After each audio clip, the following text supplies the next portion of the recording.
Card set, base set. Yeah. So full test card. I don't think I've seen a good deck with full test yet. The Tailbot deck was cute. I think if this card's gonna be good, it might be better than like a Devotion Shell trying to take advantage of Dun Banners than it is in like a Blue Stripe deck is just another Blue Stripe Scout. Like this needing to live in a deck that doesn't really play other engines or play Defender is not really what the Blue Stripe deck wants. But the Devotion condition making this 4 points per turn with Dun Banner is pretty sweet. It's a little pricey. If this cost 11 provisions, I think it's easier to justify, but I don't know. This was one of the higher impact engines in the Tailbot deck. Really scary when it sticks. Usually demands an answer. Threatens a lot of points. I don't know. I really want to like Unseen Elder. It plays for most of its value straight up. It applies 6 bleeding the turn you play it, and accelerates that bleed a bit too. So it sort of plays as like an easy-ish 11 on deploy. But like, it is slow at killing things, and it just tends to die so much. You can play it behind Defender, but I don't know. If you ever get it to live, it sort of takes over the game, but 12 provisions to just die, it's a little rough. Also, you really have to play it with Devotion. If you don't have the Devotion to trigger bleeding at the end of each turn, then you're going to lose a lot of value on the engine from this. Either you won't have things to bleed, or you just won't be dealing all of your damage by the end of the round. When you have the Devotion here, like this ticks on, like this is a point of damage on the pass turn, where it's not a point of damage on the pass turn if you're not Devotion. So like, this is sort of like an extra point on the card if you're Devotion. I don't know, Monsters just being a weird faction to go Devotion into just makes it kind of tough. We got Emir next. I don't know, man. I played a Spies deck. We played the Crozier deck. It wasn't Devotion. It didn't play Emir. It was fine. I tried Emir decks. This card just wasn't exciting. Expensive engines just don't feel like what the Spies deck needs. If anything, they need more expensive Spies. The Devotion ability is sort of nonsense. It has anti-synergy with Seditious Aristocrats. But, like, you wouldn't play a 7 for 11 that just drew a card and put a card back and then gave spying when the opponent played a unit. Like, that's garbage. So if you're going to play this, you're going to play it because the Devotion ability has value. When I last played Shiru, a while. Months. Bruverhoog. If this actually boosted all Dwarfs, and not all other Dwarfs, I would like this card even more than I already like this card. But no, this card's sweet. The deploy to gain an armor is pretty relevant. This card usually comes down with like 5 armor, so the opponent can't normally drop off Barricade without losing a ton of value. It's kind of hard to answer this card efficiently. It usually comes down, immediately boosts like 4 or 5 Dwarves by 1, and then if they use damage to answer it, they're wasting it all on armor. So the card gets its provision value that way. Or they can like move it off the row, they can lock it, but it's usually behind a defender. And the Dwarf deck tended to present a lot of threats. Like, it's got resilience things that the opponent wants to answer. It's got like Gabor that keeps growing. It's got Yarpen that keeps growing. It's got the other 7 provision guy with Barricade that keeps growing. Deploy has anti-synergy? Not really. The deploy makes you want to play it later, but like there's a point where the armor stops being worth as much. Like, you only need so much armor on Brewer. If you're deploying Brewer with 4 armor, that's not too different than deploying a Brewer with 5 armor most of the time. I guess 5 versus 6 is maybe a better difference. But usually when this card's getting answered, it's getting answered by Heatwave, it's getting locked or something, and the armor doesn't really matter. Almost always better to just get your points, play it, so that it's getting more value on deploy.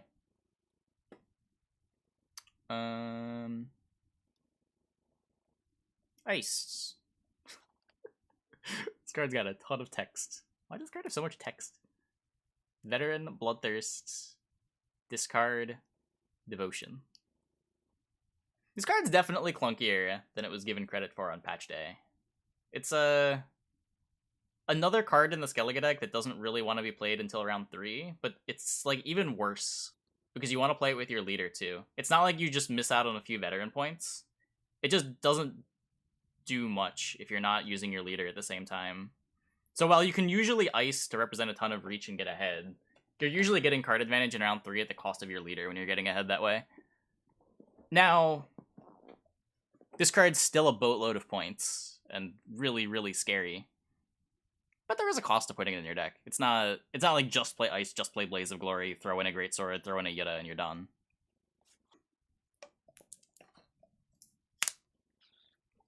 Ice makes SK bleedable. Yeah, sorta. And, like, getting out of the round while playing Iced.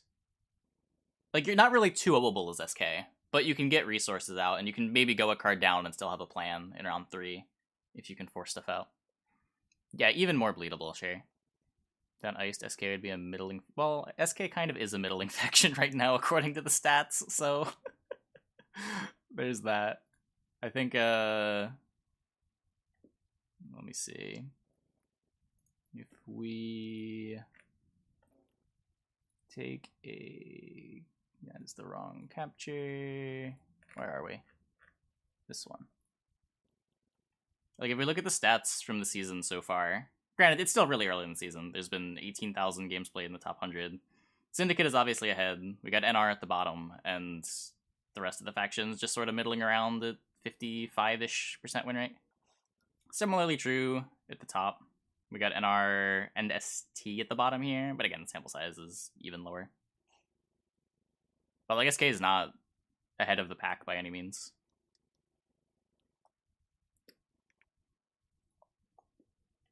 Link. Just go here and then navigate to the ladder stats. Let's see. Cleaver! Yeah, this card's... this card's defining the game. This card is sweet. This card is sweet. I underestimated this card at the start.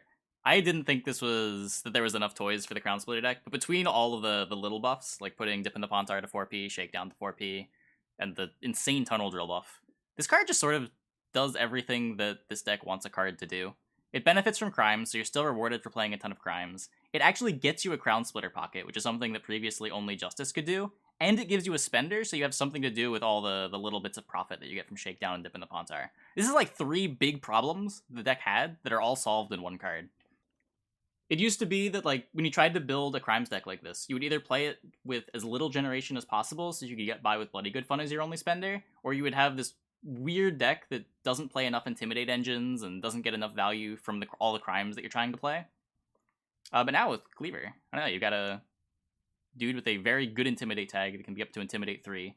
You can actually make pockets for Tunnel Drill, and you've got a really efficient spender in your golds.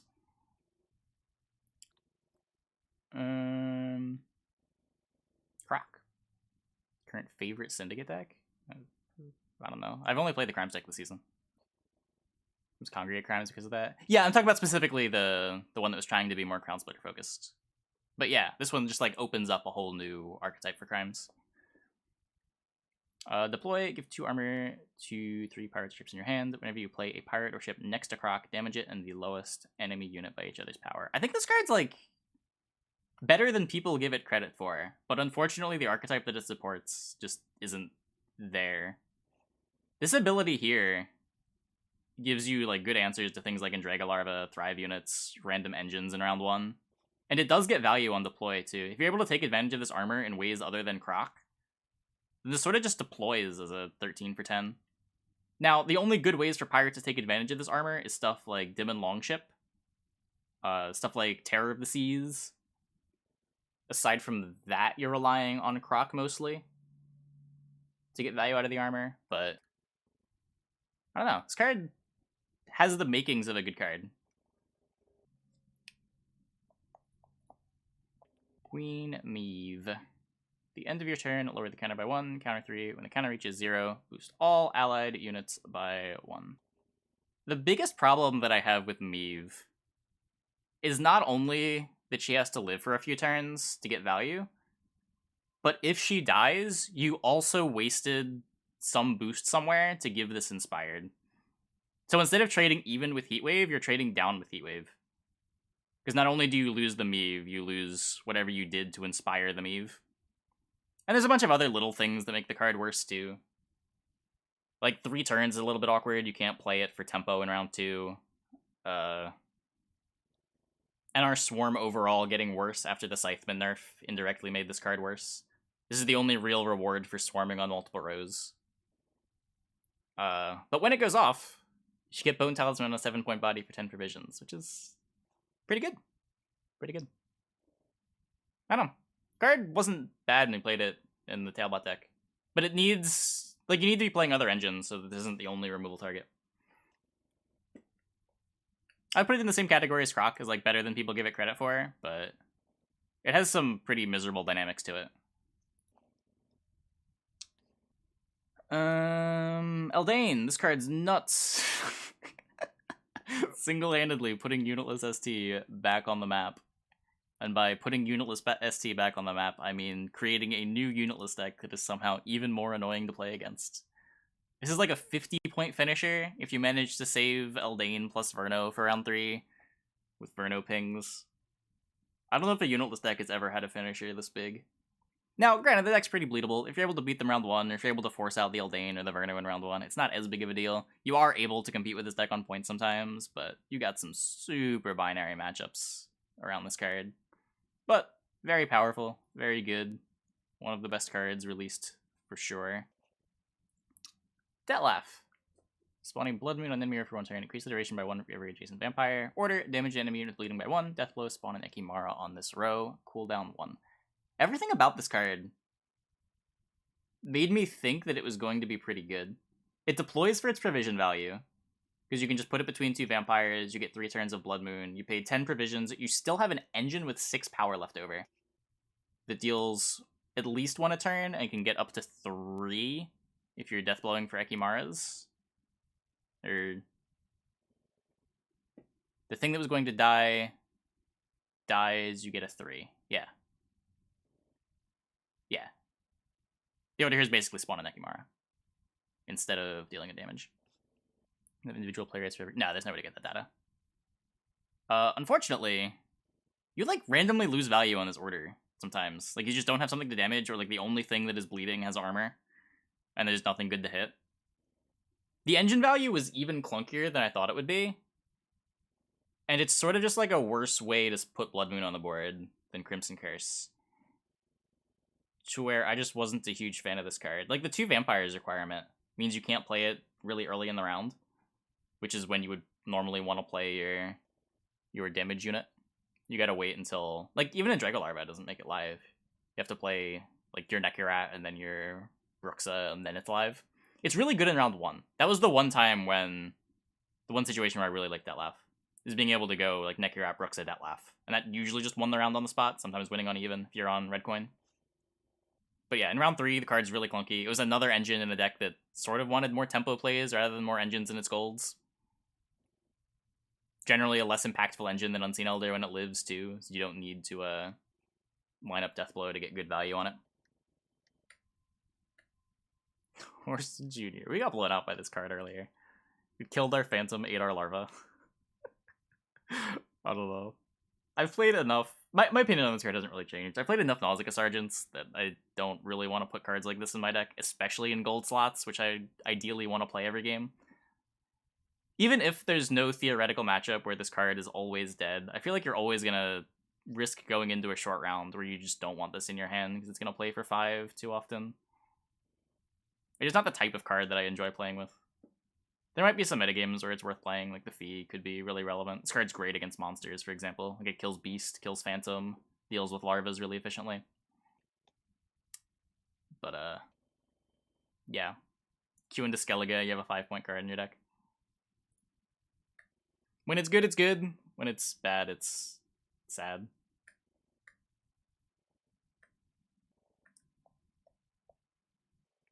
Where's SK have Bloodthirst, but vampires don't? Because it's a Skellige mechanic. Where are the rest of these? Have I missed any? Is there one at 9? Oh, Anna. There's some people that really like this card. I don't get it. I know Shinmiri is a huge fan of this card. I've just never been a huge fan of these cards that are really reliant on what the opponent's doing rather than something that you can build your deck around. But I don't know, I feel like the card good for you. But just sort of similar to Horson, and it seems like whether or not this card is good is just based on what my opponent decided to queue up with. You put Anna in A tier, same as Eldain.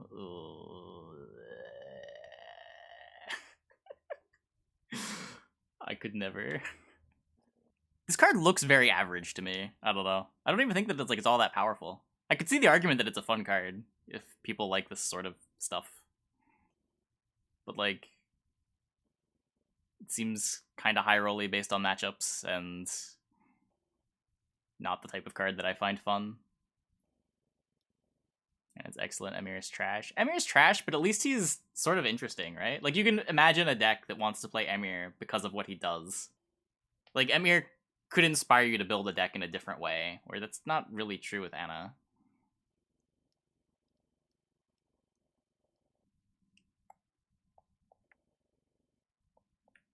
I like the idea of her deploy. Why? It's fine. Your leader ability is a form of carryover. That just is the function of leader abilities. I don't think you can dislike that. It's the core mechanic of Gwent. Are there any cheaper ones? Are there more? I thought there were more. Where are they? There were no cheap ones. 9 is the lowest? Oh no. Cadaverin is newish? I've seen Cadaverin played once. I don't think it was any good. Oh, change rarity to legendary. That's a good idea. Did Brewer, did Cleaver, did Iced, Croc, Meve, Eldain, Dettlaff, Horson. Really? Huh. I guess we got them all.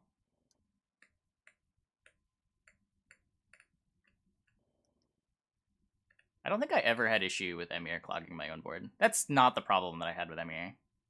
The problem with Emir is that he's just, like, too slow. Not worth the 11 provisions. Star ratings. Okay. 3, 3. This is out of 5. 2, 5. Am I doing this in terms of, like, power? 5, I guess? 5? I didn't really decide on a scale. 2, 2, 5, 2? 2? There's no middle ground.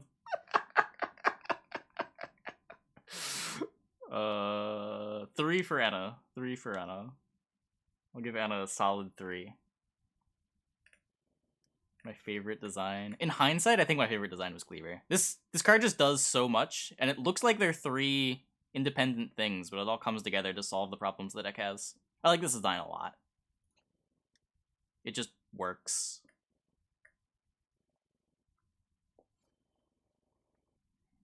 Five, I will play it. I played every one of them except Anna and Horson.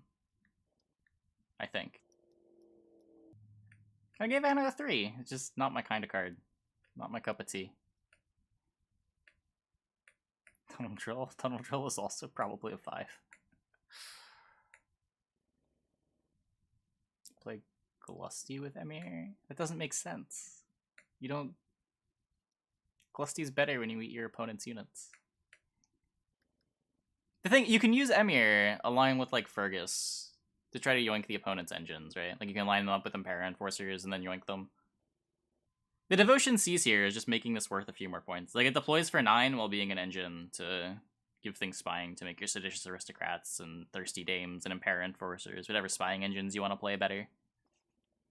Is it an exciting way to get 2 points? Usually not, but sometimes you get to line stuff up and get a good yoink. Ice probably just really strong. I think if I were to change this card, I would, like, maybe just remove the veteran tag. I don't know. Maybe you could say giving it a cooldown, but the card's clunky enough. This card is super clunky.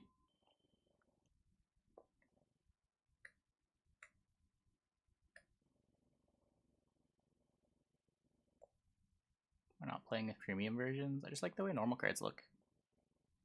Hard to find a time to play Emir. Yeah, it can be hard. Usually the beginning of the round, the engine tends to be worth more. You want to have a spy in play so that you can yoink it the turn that it comes down, so you don't like lose value because the Emir just dies. You want it to at least trade up with Heatwave, and you want to maximize value on this. But that does conflict a bit because you do want to get a bunch of other engines down. And that's sort of what I was getting to. Where the deck didn't really want like a big expensive gold engine because it already has good cheap bronze engines that it wants to play in round 3.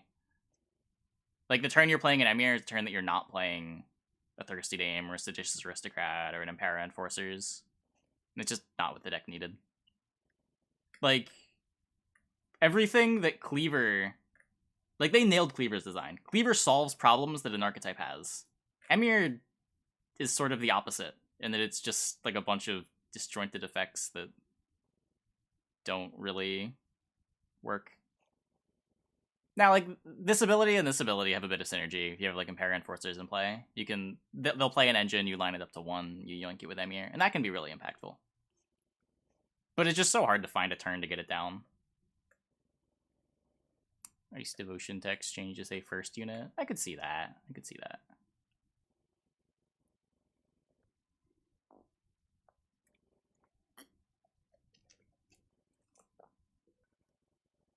Is Emir 11? Yeah.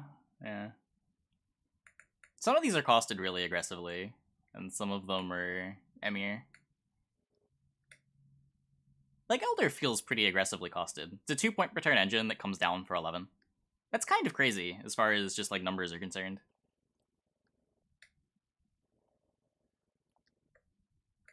Numbers on full test aren't insane either. It, like, comes down for 11. It's similar. It's a 4-point per turn engine with dun banners, assuming you have devotion, and comes down for 11.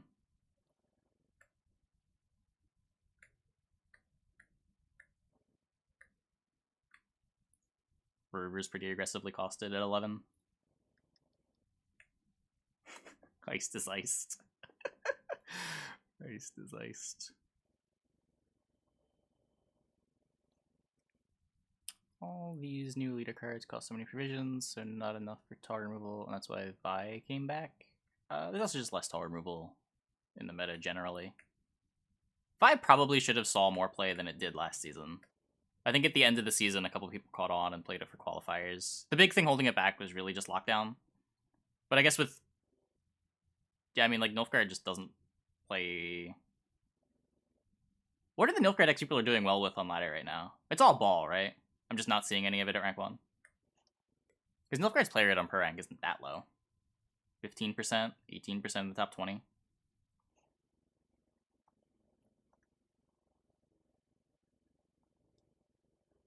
Yeah, like, the lockdown decks were really bad for Vi last season, and I guess those disappeared. That's probably the big thing. And I got some slow leaders. They pay off as painfully late. I don't know if you could say that about King Foltest.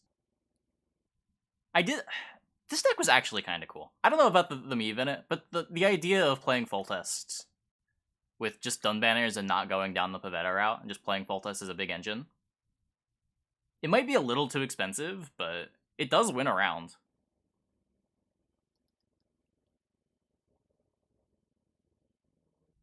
Yeah, I don't know when EU moves their clocks, but it'll be synced up again soon.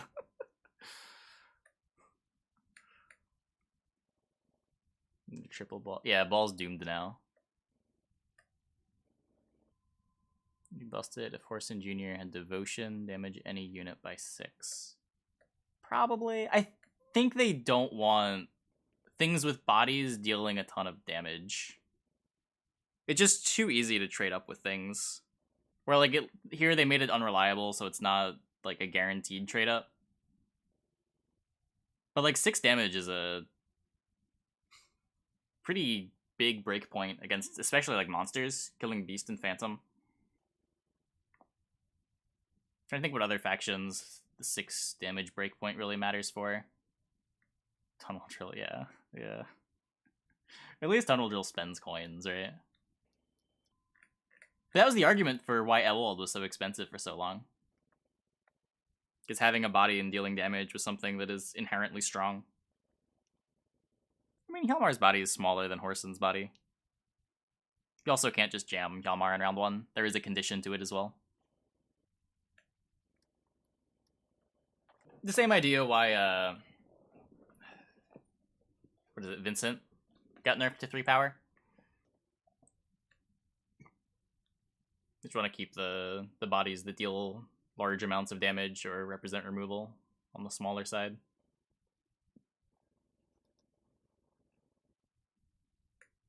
Because, like, most of the time, what is Tergvi, right? Tergvi's often just dealing 6. If this just, like, dealt 6, it's a Tergvi with an upside of having a fee. Now, not exactly. Obviously, Tergvi can be a blowout sometimes, but when you consider, like, the average case of what a Tergvi does. The fee isn't even good? Sure it is. It's good because you don't have to use it. Like, it'll come up to where this is good. This is one of the best fees at killing a Dragolarva. We got blown out by the fee killing our Koshjay. But it's a conditional 1-to-1 removal spender that goes through armor. The removal is important. It's the same reason why, like, Elwold was good for so long. It's on the menu for today. We're just wrapping up. We're talking about the hindsight with the new cards. Just summarizing thoughts. Like, just being able to spend any coins at all means you don't get stuck with no spender, too. Which is a lose condition for Syndicate. Like, how many games do you win because you kill your opponent's only spender and all of a sudden they just end the game on 9 coins?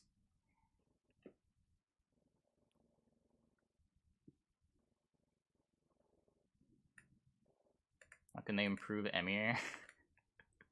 I don't know. I don't know what their goal is with it. This deploy is so weird. It's probably they probably just start with like provisions, drop it to 10p if they want to push it. But it's hard to say.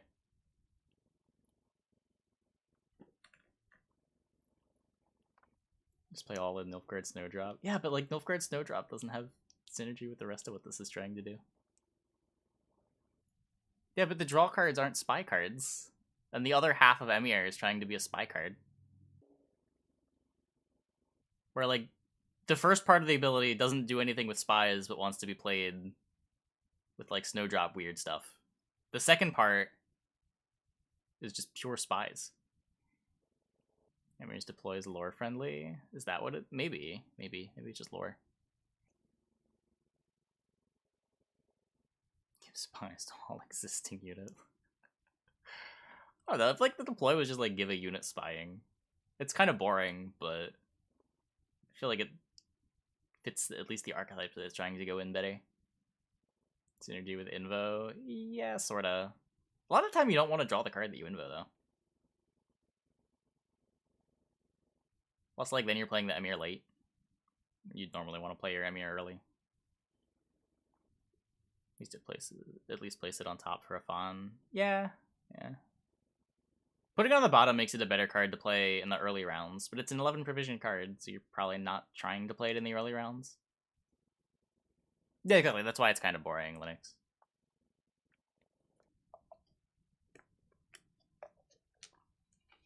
But this would be like something that gives spying while doing other things.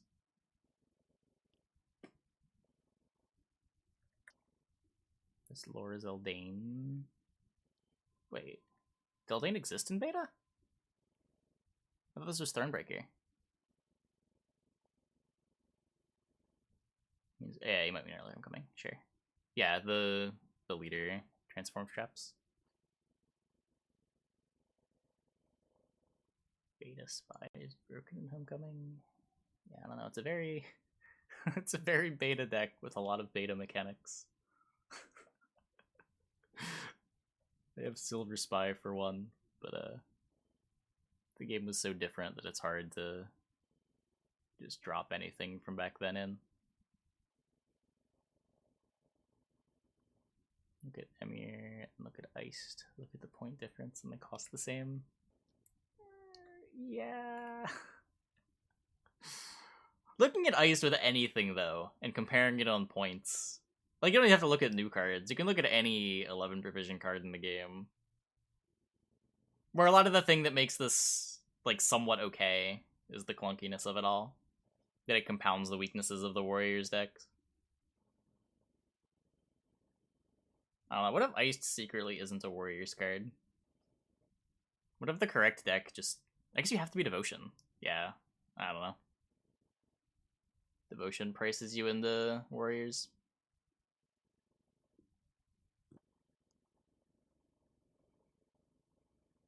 Look at the difference, like, Jacques or Harold and Oberon. Well, that's not really fair. Oberon has a lot of extra utility, being able to create a movement, create a Purify, trigger Thrives in the faction with Thrives. And the numbers aren't that different.